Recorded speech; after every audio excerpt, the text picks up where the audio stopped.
Aleluia. Deus vai falar contigo nesta noite para renovar a tua fé. Ele é fiel. Quando Deus se levanta do seu trono branco, Deus levanta para agir. Não existe barreira, nem demônio que possa impedir. Para Deus se levantar, tem que ter na terra um crente de joelho, irmão.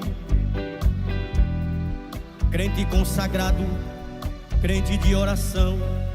O Senhor não desiste, estende a tua mão. Por isso receba hoje a tua bênção. Deus decidiu hoje se levantar para derrotar teus inimigos e fazer você cantar. Com Deus é assim, não há quem impeça quando Ele quer operar.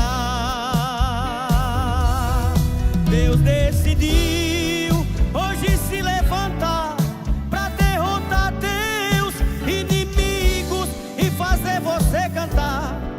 Com Deus é assim, não há quem impeça quando Ele quer operar. Vê se vocês conhecem essa aqui. Aleluia. Um dia nós vamos chegar lá no céu e dar um abraço em Jesus, agradecendo pela vitória. A igreja vai ser arrebatada. Um dia tudo irá findar. Um dia Jesus, Ele voltará. Um dia sim. Diga.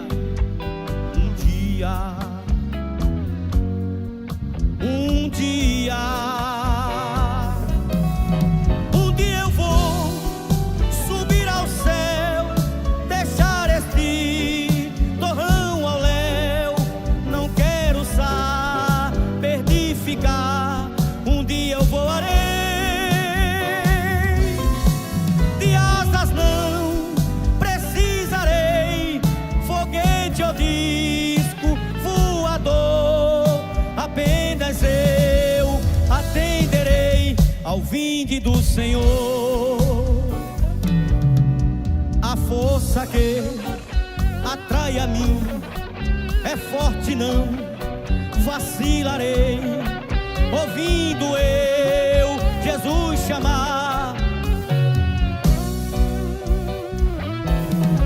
estou, Senhor, a te louvar. Louvando então eu partirei ao doce eterno lar, a casa do meu Rei.